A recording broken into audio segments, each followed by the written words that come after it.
Welcome to Boring History, where we slow down time and take you back 600 years to explore the mysteries of ancient Babylon.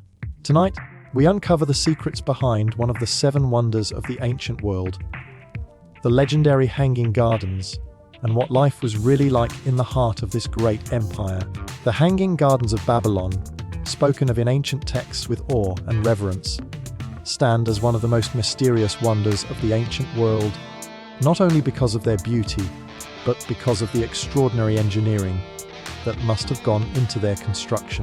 To imagine a city in the heart of Mesopotamia, where arid winds swept across dusty plains, suddenly bursting forth with terraces overflowing with greenery, cascading plants and shaded groves, is to imagine a vision that defied nature itself. Babylon, built along the Euphrates River, was already a city of grandeur and monumental design. But the creation of a garden that appeared to float above stone architecture demanded techniques and innovations that were centuries ahead of their time. At the heart of this marvel was water, the lifeblood of all plant life, and the challenge of raising water to elevated terraces in a land where rainfall was scarce. Ancient writers like Strabo and Philo described the gardens as an ascending series of tiered platforms, covered with trees and exotic plants, watered by ingenious mechanisms that lifted water from the river far below. To achieve this in the 6th century BCE would have required the Babylonians to experiment with hydraulics, weights, and materials in ways few civilizations had attempted before. The description most often repeated is that of immense stone terraces, supported by vaults and columns, layered with soil deep enough to hold large trees. To build such terraces, the Babylonians likely used baked bricks and bitumen, a natural tar that served as waterproof mortar, sealing the structure against water seepage. Without such measures, the massive weight of water-soaked soil would have quickly eroded the foundations. The load-bearing capacity of these terraces must have been calculated with precision, because a garden of this scale would have weighed thousands of tons, once filled with earth and water. Each tier would have had to distribute weight evenly while preventing collapse, an achievement requiring architectural foresight.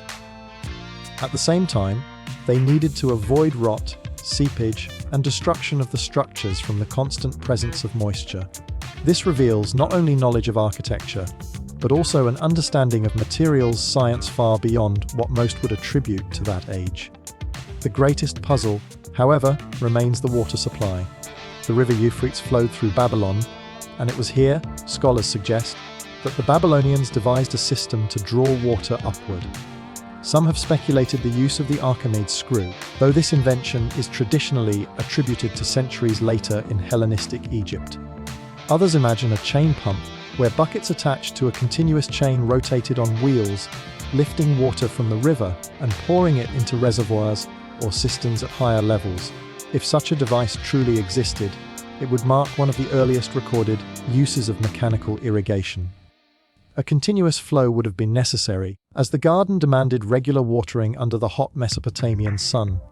This water, once raised, would have been channeled into aqueducts, sluices, and clay pipes, distributing it evenly across each terrace.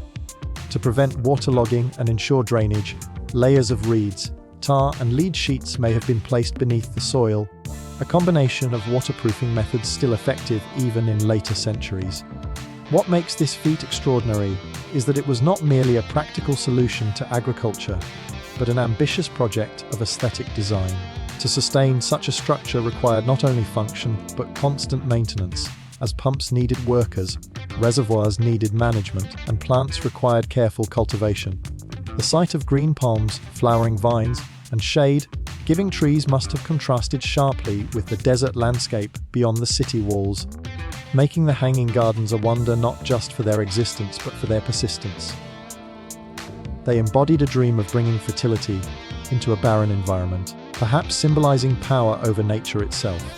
If the gardens were indeed commissioned by King Nebuchadnezzar II, as later accounts suggest, they would have stood as a testament to his ability to command resources, labor, and knowledge, projecting his reign as divinely favored and capable of shaping the world according to his vision.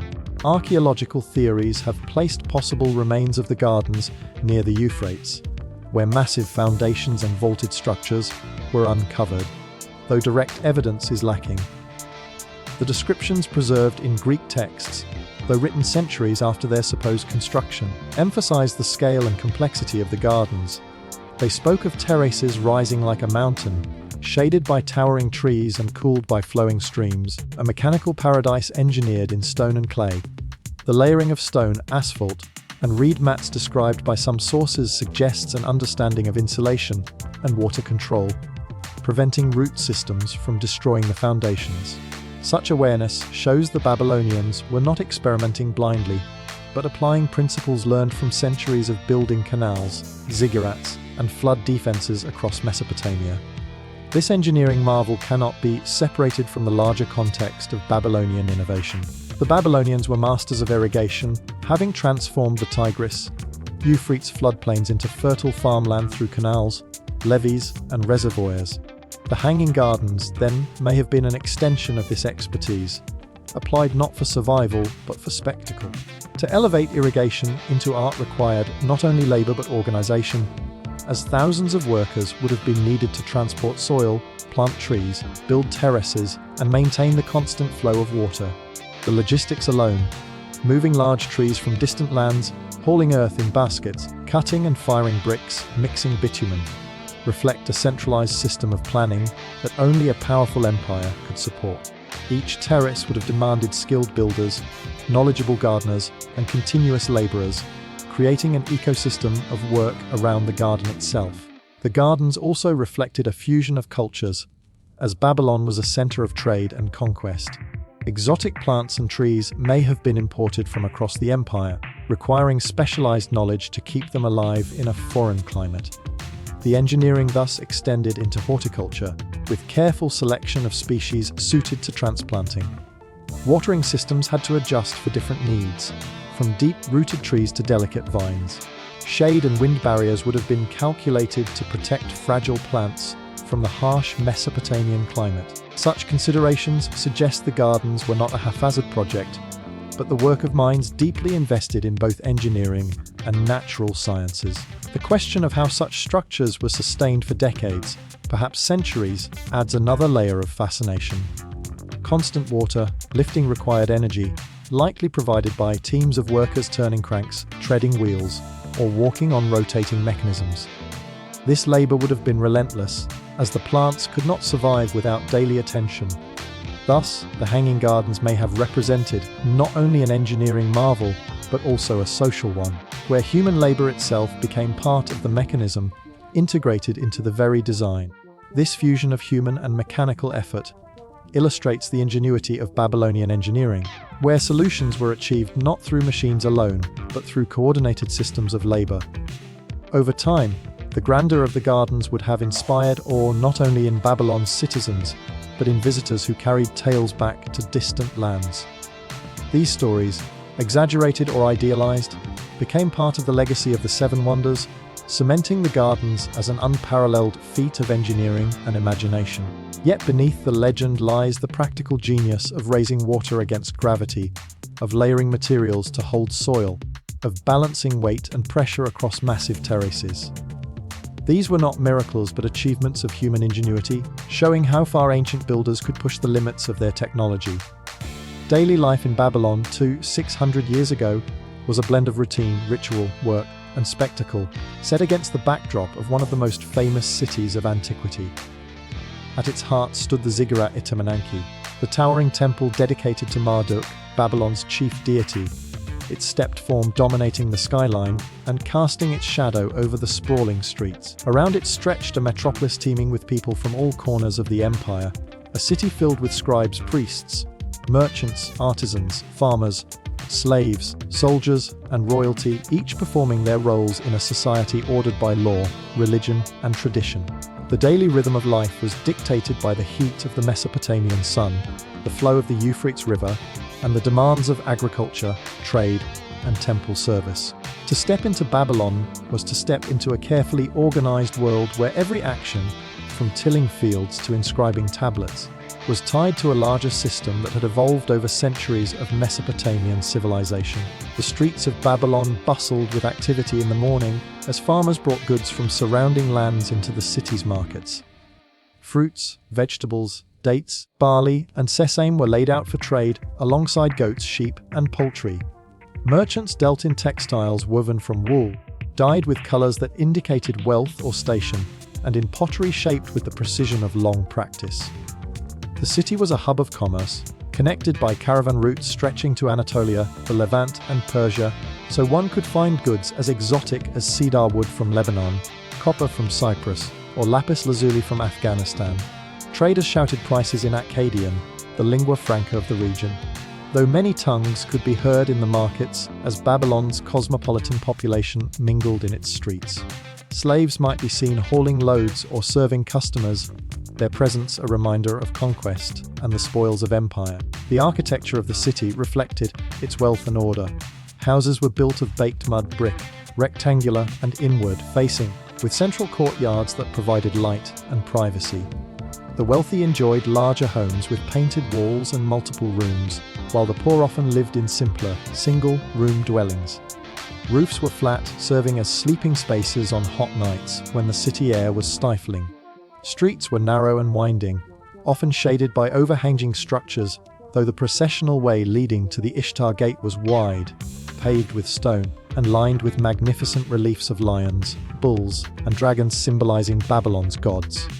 This grand avenue was used for festivals and ceremonies, where the king himself would parade, linking daily life to the grandeur of state and religion. For ordinary Babylonians, the sight of this avenue reminded them of their place in a city that was both practical and monumental, grounded in routine, yet always oriented toward the divine. Religion permeated every aspect of life. The Babylonians believed the gods controlled the forces of nature and the fate of humans, so offerings and rituals were constant. In the morning, households might burn incense or leave food offerings for protective spirits. Priests conducted complex ceremonies in the temples, reciting hymns and incantations recorded in cuneiform tablets, while astrologers observed the stars from ziggurat platforms, interpreting omens and advising rulers. The calendar itself was shaped by lunar cycles, and daily life included awareness of auspicious days for planting, trading, or traveling.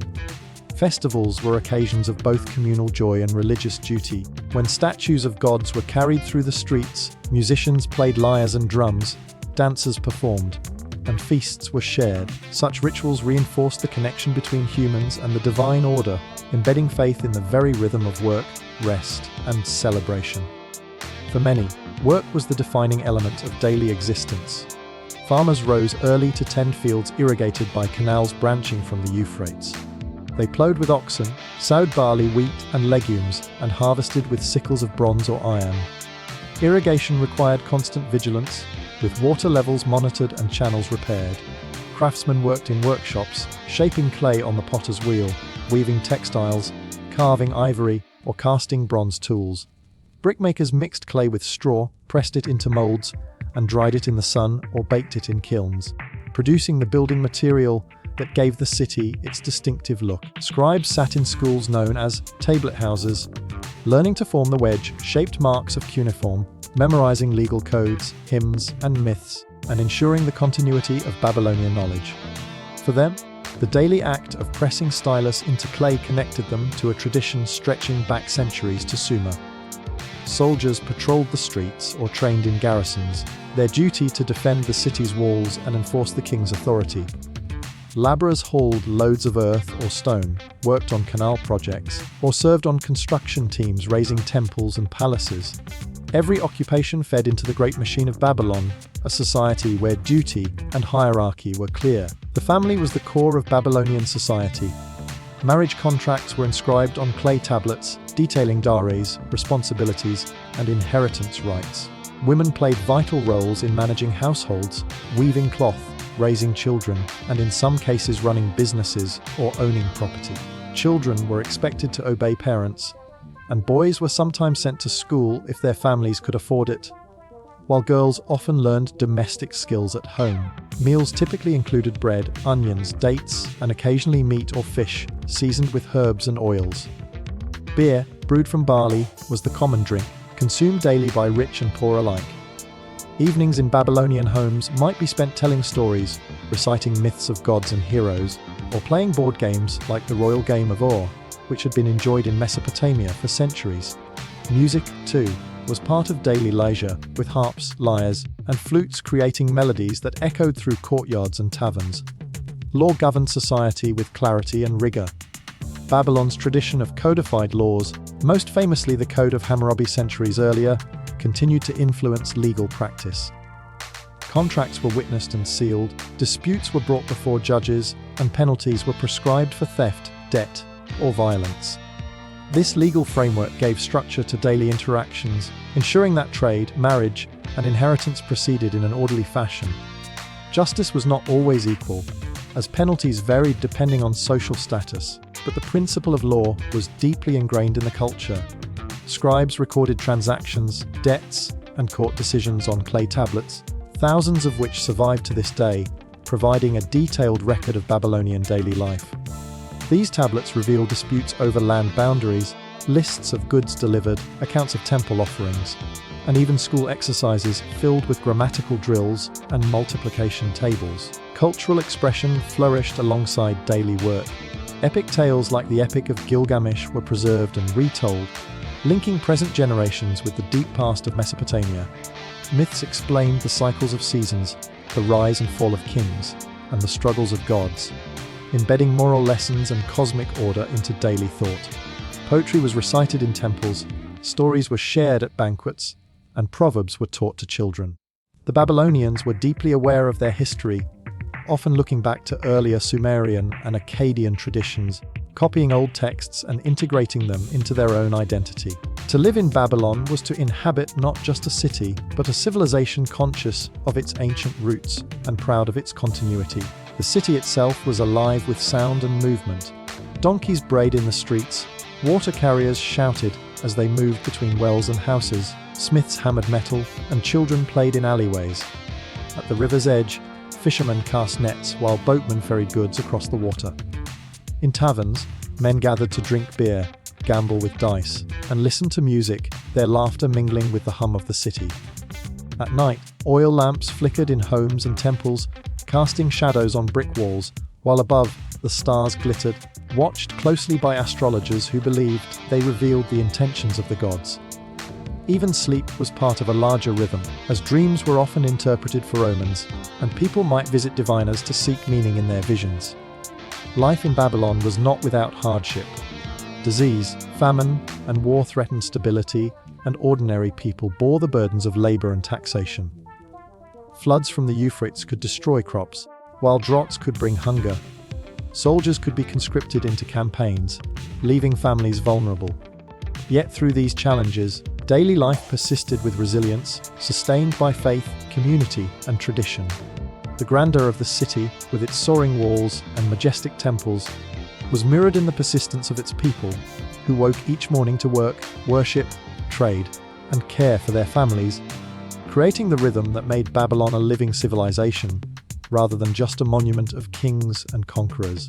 The legacy of Babylon, as one of history's greatest civilizations, is not merely contained in the bricks of its ruined walls or the fragments of its once mighty temples, but in the enduring imprint it left on law, science, art, language, and the very imagination of humanity. Long after its towers crumbled and its kings passed into memory, the name of Babylon remained a symbol whispered in religious texts, retold in epic tales, and etched into the collective memory of cultures that followed. Its grandeur shaped the way later generations thought about power and empire. Its laws and ideas influenced the structures of governance across continents, and its myths continued to echo in new forms. To speak of Babylon is not only to recall one city at the height of Mesopotamian achievement, but to trace the threads it spun across time, threads that still weave through the fabric of human thought today. One of the most enduring aspects of Babylon's legacy was its relationship with law. From Hammurabi's code, carved centuries before Nebuchadnezzar II, came the idea that law should be written, codified, and publicly visible, establishing principles of justice that extended beyond the arbitrary will of rulers. Though Hammurabi predated the Hanging Gardens by more than 1,000 years, his influence lingered in the Babylonian mindset. His stele displayed in public spaces declared that the king was chosen by the gods to bring order, protect the weak, and prevent oppression. This principle of written law resonated across time, influencing later cultures from the Hittites to the Romans, and ultimately shaping ideas of law that survive into modern legal traditions. The Babylonian legacy was not merely a list of punishments, but the notion that society could be bound by rules etched into permanence, rules that outlived any single ruler or dynasty. In clay tablets across Mesopotamia, Babylonian scribes copied and studied these laws, ensuring that the memory of justice through codification became part of the inheritance of humanity. The city's legacy also lay in its astronomical and mathematical contributions. Babylonian priests and scholars spent long nights on the steps of ziggurats, carefully charting the stars, planets, and movements of the moon. From their observations came the foundations of astronomy, with records of eclipses, calculations of planetary paths, and the division of the circle into 360 degrees. Their sexagesimal system, based on the number 60, remains embedded in the way humans measure time, with 60 seconds in a minute and 60 minutes in an hour. The Babylonians could predict lunar eclipses, track the cycles of Venus, and link celestial movements with earthly events. Though their motivation was often religious, interpreting the will of the gods through the heavens, their meticulous records provided the raw data for scientific inquiry centuries later. Greek astronomers like Hipparchus and Ptolemy built upon Babylonian observations, carrying forward a legacy of knowledge that originated on the banks of the Euphrates. Even today, when a clock ticks or a navigator marks degrees on a compass, a trace of Babylon lingers silently in the background. Babylon's cultural legacy extended into mythology and literature. The stories inscribed in cuneiform on clay tablets preserved myths of gods and heroes that shaped human imagination for millennia. The Enuma Elish, the Babylonian creation epic, told of the struggle between primordial chaos and divine order, with the god Marduk slaying the sea monster Tiamat and establishing the cosmos. This tale of creation through conflict, of divine authority emerging from chaos, resonates with echoes in later mythologies, including biblical narratives of creation and chaos. The Epic of Gilgamesh, copied and studied in Babylonian schools, explored themes of mortality, friendship, and the search for eternal life, themes that transcend time and still stir reflection in modern readers. These stories, born in clay tablets, traveled across empires, adapted into new languages and traditions, carrying Babylon's worldview into cultures far beyond its own. The act of storytelling itself, preserved through cuneiform script, became part of its enduring legacy, for by writing myths, laws, and observations into clay, Babylon ensured its voice would not be silenced by the erosion of memory. Religion and ritual too were woven into Babylon's legacy, particularly through its role as a center of temple culture. The worship of Marduk at the Asagila temple and the great processional rituals tied to the New Year festival were spectacles that impressed themselves upon visitors and participants alike. The imagery of Babylon's gods, its rituals of purification, and its interpretation of omens influenced later traditions. Babylon became a symbol of human pride, ambition, and decadence in Jewish, Christian, and Islamic texts, remembered not only for its grandeur but for its fall.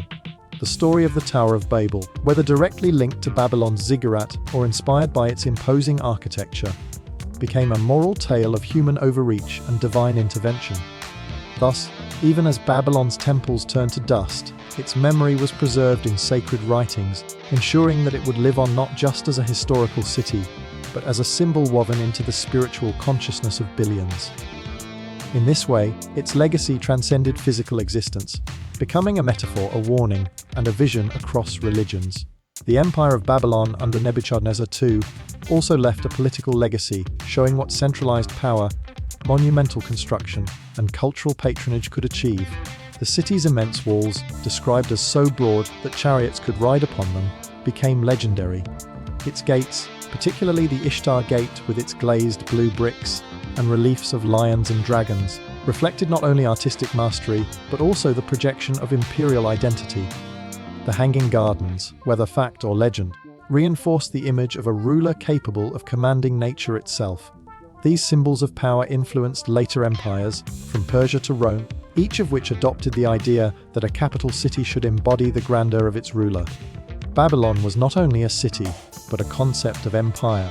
The notion that human ingenuity, resources, and labor could transform the earth into a reflection of divine authority. This legacy persisted as later rulers built their own monumental capitals, each echoing the precedent Babylon had set. The intellectual tradition of Babylon also shaped medicine, divination, and scholarly practice.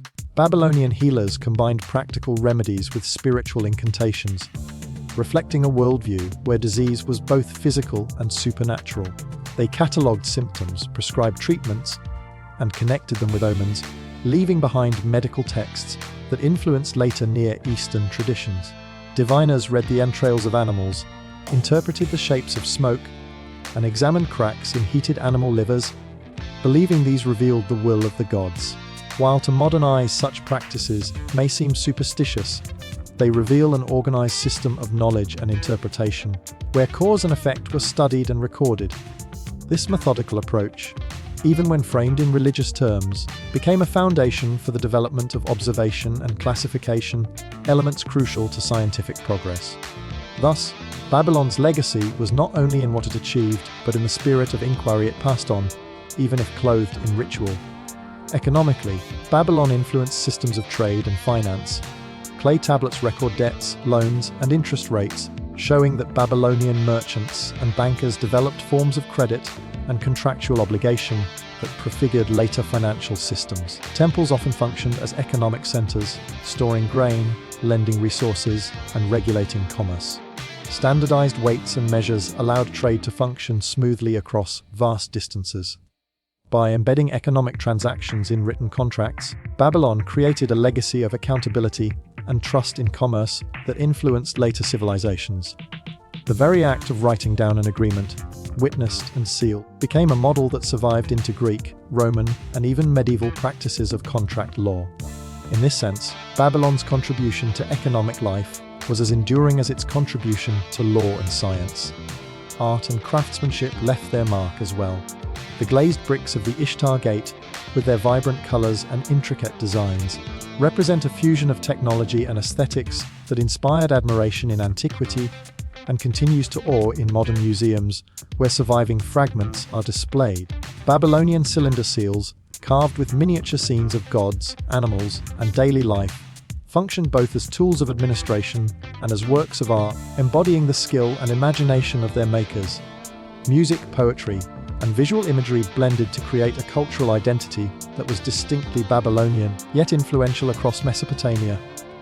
Even when the city was conquered, its artistic styles were absorbed by victors, ensuring that Babylonian design principles continued to spread. The fall of Babylon to Cyrus the Great of Persia in 539 BCE did not erase its legacy but transformed it. The Persians adopted Babylonian administrative practices, respected its temples, and incorporated its scholars into their empire. Greek historians later romanticized Babylon as a place of wonders, blending fact and legend in their accounts. Biblical writers remembered it as both oppressor and symbol, embedding it in narratives that gave it moral weight beyond history. In medieval Europe, the name Babylon evoked images of sin, grandeur, exile, and ambition, becoming a word that lived independently of the ruins that had once marked its place.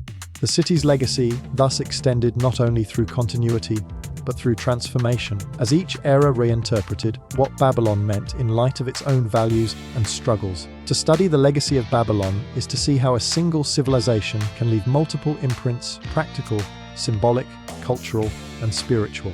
Its contributions to law, astronomy, mathematics, literature, religion, and governance became building blocks for later civilizations. Its memory became a mirror through which later cultures reflected their own fears and hopes.